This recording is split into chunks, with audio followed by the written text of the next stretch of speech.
Now then, people, welcome back to the Just Joe Football Show, and it's time for your Leeds versus West Ham post-match chat. Listen, you need to be dusting these off because we're back on.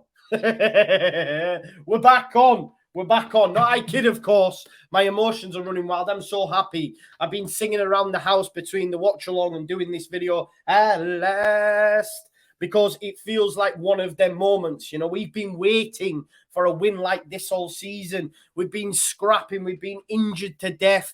You know, we've not been great, but today we were in it. We were in it from minute one. We started fantastically well. We never gave up the ghost, you know. Even when we went behind, I can't lie to you, I thought, that's us done. Not behind. When they equalised, I was thinking, that's us done. But it was a never say die attitude from them lads out there. Chalk and cheese from that FA Cup game. Maybe West Ham fans might look at the way that Moyes has managed his squad, i.e. playing full strength in the FA Cup, full strength Norwich, and now full strength today. Because even when they made changes late on, they brought on Yarmolenko, they brought on the young kid Perkins for his debut, Masuaku. I was glad to see the back of Vlasic. I was glad to see the back of Fornells. And Leeds deserved their win. There isn't a West Ham fan out there that's bemoaning this. Jack Harrison deserves his hat-trick. I got on his case in the early parts of the game because he was going left, right, one, right, you know, taking too many touches when he could have had a chance to pull the trigger. But how wrong was I? Because he went on and got a hat-trick. We were putting hats in the chat on the watch-along. Big shout-out for anyone that did watch that. And it came true. Just call us Nostradamus. We predicted it. And it came true. Jack Harrison got a hat-trick today for Leeds United. What a performance and what a win. Yeah, from minute 1 to 90, Leeds United competed. And I said in the pre-match, like, we have to score first, because if West Ham go in front, then they'll just game status. They'll put men behind the ball. They'll catch us on the counter. It was so important that we went in front first. And we did, after 10 minutes, a goal from Jack Harrison that was well built. You know, I think it was Ayling that got Rafinha in behind. Rafinha caused Creswell problems. Oscar predicted that actually on the Premier League preview. He said he did last time and he did this time. And he picked out the right man in Click. He picked out Click, I think it was, who had an effort at goal. It was rebounded. Good save from Fabianski, Forshaw, layoff, and Jack Harrison. No mistakes with that one. No mistakes with that one. And we're 1-0, and we got off to a flying start 10 minutes in. Of course, we had the injuries then to contend with.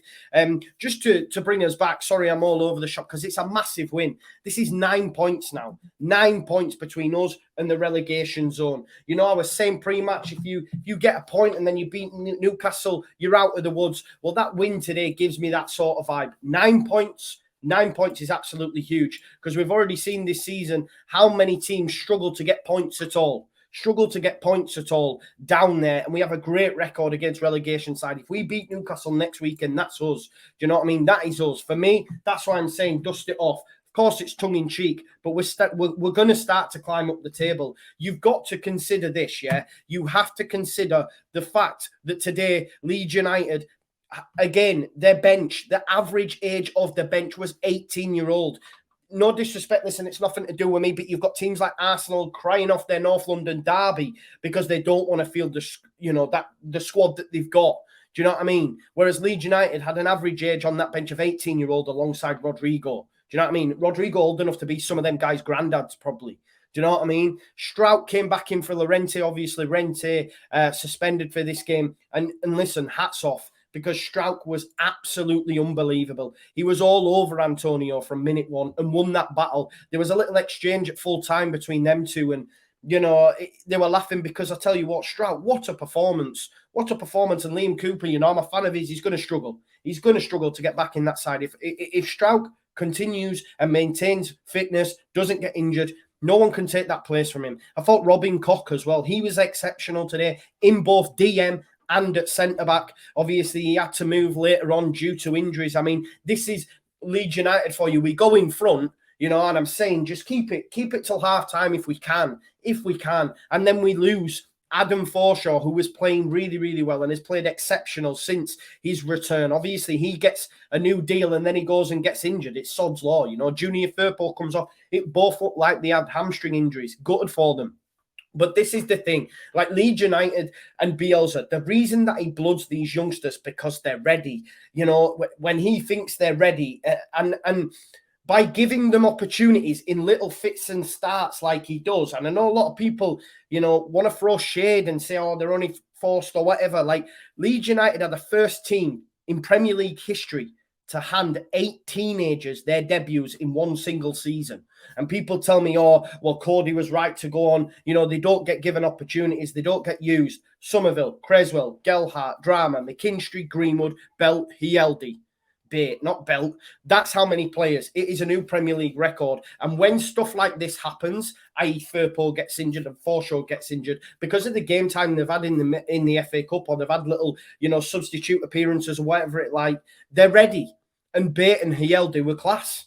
I was gutted for Bait when he came off, and I didn't understand the substitution. And he was fuming as well, because you've seen him mouth, this is bollocks. And he was fuming. But of course they're going to be fuming. They're right to be fuming. They're professional footballers. Calvin Phillips was exactly the same when he got hooked early. I think it was against Swansea in Bielsa's first season. If they didn't show any emotion, you'd be more worried. But someone will put an arm around Bait. I thought he was great when he came on. Didn't look out of place.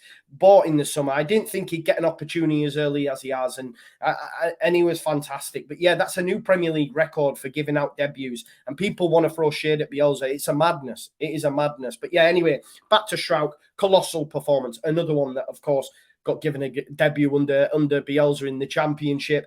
Dan James came in. Look, Dan James isn't a striker. He should score when it's 2-1 to make it 3-1, 100%.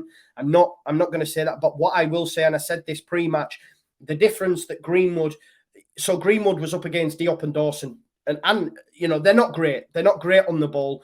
And the difference was having James there when no Bamford's available is his pace.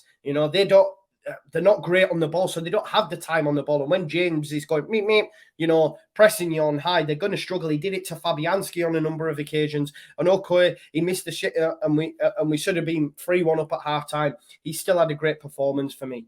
He had a great performance for me. They all did. I struggled to pick a bad performer. Let's be honest. You struggled to pick a bad performer. Graham Souness, who I don't normally like his comments, but he said, Leeds United are my favourite team to watch. City are great, but these are a tremendous watch. He said they are honest to a man.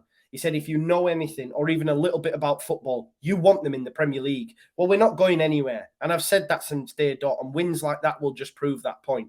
If he said, he went on to say, if I lived anywhere near Yorkshire, I'd buy a season ticket. You can't blame him, right? You can't blame him. Just on Struijk as well, I know I've just touched on him, but this guy's been out from injury. He comes straight in at centre-back and absolutely bosses Antonio. He looked like he'd never been away. Huge that going forward. I thought the back four was good. Look, I will have a go at Luke Ayling. I thought, the pass. The thing is, where the orchestras of our own worst enemy at times, we know that, right? Like, we give away the corners. I believe we didn't give any corners away in the second half. The only thing that came close to was a throw-in that West Ham actually scored for, but of course it was offside from Yarmolenko. I think it might have been. Thank God. Do you know what I mean? Because we struggled against West Ham in them areas. We did last season. We did again today. They had a corner. Dawson should score to make it 1-1. Dawson should score to make it 1-1. We don't heed that warning. And then they get another corner on the 34th minute, and Bowen scores it, one of the smallest players on that West Ham team. Dallas, I don't know what he's doing. He's caught ball watching. Do you know what I mean? We're not great from corners. And it was the same with their second. Ayling had made a poor pass into midfield. I think it was into Bait. Maybe if Forshaw's there, protects the ball a little bit better. But it was into Bait. He gets dispossessed. They almost score. And he does a similar thing. He sends it long to Rafinha. It's a poor ball. It gets cut out by Creswell, and then they go and score from it. 4-0 this time. Mikel Antonio with the assist. But before that, obviously, Jack Harrison had got his second goal. Fair play, Jack Harrison. I mean, all 3 goals were decent, but that third, let's just say that third one on the 60th minute, that's what I mean. It was a never say die. Whenever they equalise, genuinely, because of the season we've having, I'm like, oh, man, no, man, we're going to lose this now, we're going to lose. But then I start to think, look, we'd have taken a point pre-match. We all would have. It's okay. Don't worry about it. But Leeds today just never gave up. Jack Harrison scored on the 60th minute. It was, again, on the watch-along, I said, oh, look, we've got a corner, and it's mad how when West Ham have him, it's heart in mouth. They must be thinking they're going to score from everyone. When we get in him, I'm not bothered, because we never do well from corners. And obviously we scored. I think it's Creswell gets caught napping. Jack Harrison is onside and puts it in the back of the net.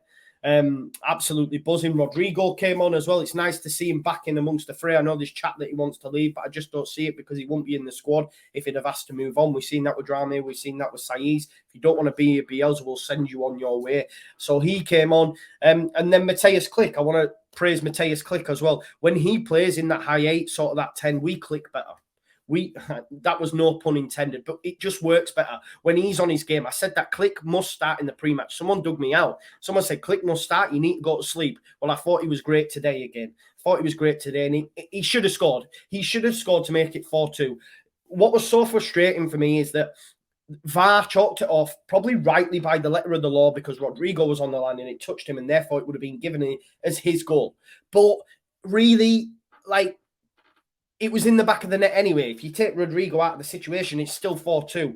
It's so disappointing and so disheartening. And then I think, oh my God, like if we don't win this game now, even if we were to get a point, it'd be so disappointing because the way the FA Cup game went, the way that Bowen scored that goal that shouldn't have stood, because of course, you know, it was offside. And had we have not won due to that, let's say, for example, they scored and made it 3-3, I'd have been fuming. Do you know what I mean? But look, Leeds United well deserved it. Of course, you know, after the substitutions were made, when we bring on Bate and Yeldy, 2 young lads, we did have a bit of wobble. It was all West Ham. You know, it was all West Ham at that point, but we were well worth our lead. I felt at half-time anyway, you know, and as we know, James could have made it 3, but didn't. But listen, I'm not going to get on his back because I thought performance-wise, in terms of hassling and harrying from the front, I thought he did what was expected of him today. I think to a man, I thought Dallas was great, putting in challenges last ditch. You know, Ayling was good, apart from the error in the lead up to their equaliser, the second.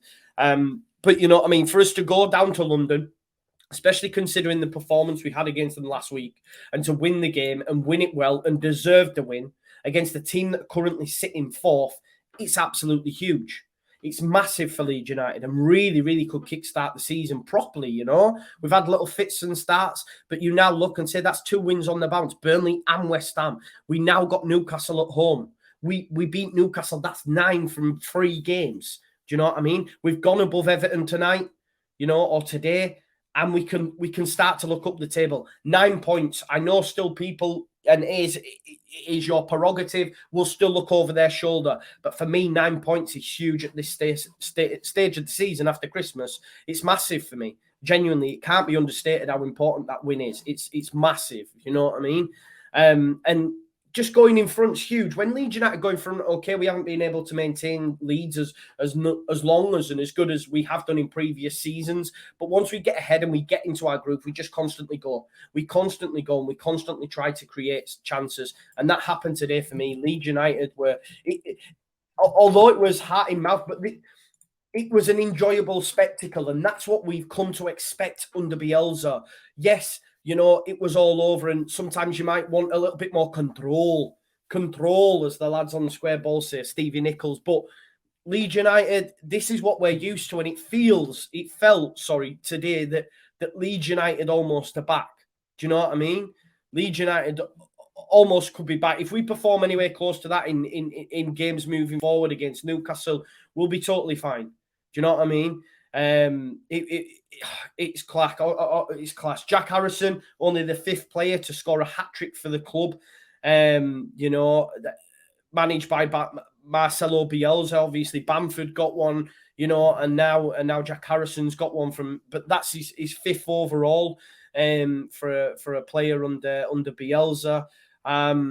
Look, I mean, I'm just over the moon. You know, I'm over the moon, and what a performance, you know. Jack Harrison said, look, I'm just delighted to get a hat-trick. It's an amazing feeling when you score 3. It's even better. And when you can help the team to succeed in a tough match like today, it's even better. And he deserves all the plaudits. He deserves all the plaudits because he's not had a great season. His confidence has been shot at times. Do you know what I mean? But, you know, he deserved it. And that third was beautiful. Beautiful. I'm absolutely buzzing. I've been singing and everything. This makes your week, doesn't it? We can look ahead to Newcastle with a sigh of relief now. Newcastle conceded late on. I'm just so happy. I don't know what else there is to say. just over the moon. Great to see the young players getting their debuts. Yelder didn't look out of place. Strauch was amazing. Click was class.